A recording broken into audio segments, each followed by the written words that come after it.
Hi YouTube, I'm Lance, this is Ultimate Postman, and today we're going to talk about batteries. More so, what causes a battery to swell, like this guy, or to explode. There's a few reasons why a battery could swell or explode. You're looking at overcharge, extra current on the inside, manufacturer defect, could be a number of different issues. These are batteries from computers that we have here or have had here in the shop, and they have swelled. These are batteries that are going installed, so I'm going to show you installing them on a MacBook, an older MacBook, and then another computer. This is a brand new battery. You can see how flat it is right here.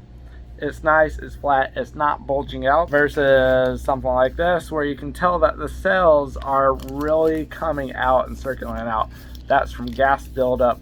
It's not what you want to have happen in your computer, and if your laptop battery is like this, you risk explosion, fire hazard, a ton of different things. Generally, when it gets to this point, it may not go, but you should get it changed right away. Now, a battery doesn't have to swell up like that to be bad.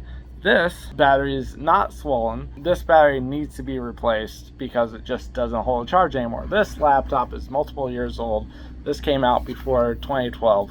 So this one's very simple. You have your 8 screws around the outside. Pop that open.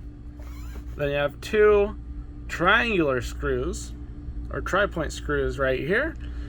Remove those. Disconnect the battery right here. Out pops the battery. In goes the new one.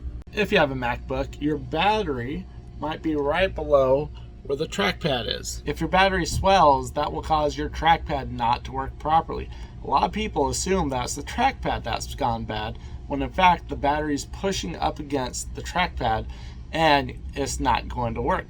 So the remedy is, generally, if you see the bottom of the laptop bulging or the top bulging, change the battery. And that will fix the clicking issue most of the time. Sometimes you just have a bad clicker.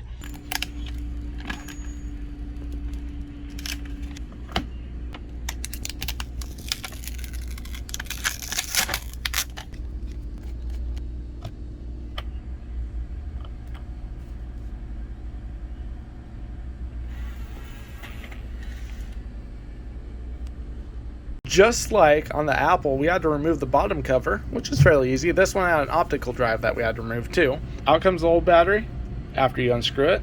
In will go the new battery, but this cable you have to transfer over from this battery. In go the 4 screws, which I'm done. I've talked about pillboxes before, but you can not only hold screws, but you can hold wireless USB dongles as well in there. Now, the best way to take care of your battery is not by overcharging it. You might be sitting somewhere where you need to process or function stuff.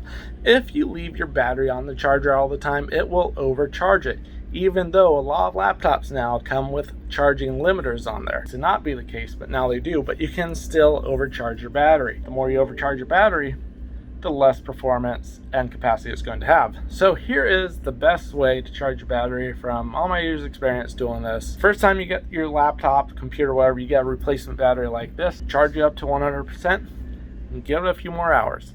And then let it drain down to about 5% or let it go like all the way dead, and then charge it up again. During regular use, you want to get to 100% and not leave it on the charger for much longer. Once you see it hit that 100%, don't let it sit for long, pull it off the charger. During normal use, let it get down to about 50-40% and then plug it in and let it charge up. Once a month, let it drain down all the way to 5% or all the way, and then let it overcharge for a few hours over that 100%. What this does is it cycles the battery through its full capacity and usage, and you get the max life out of it. Have a great day. Consider liking, sharing, subscribing, commenting. We'll catch you next time.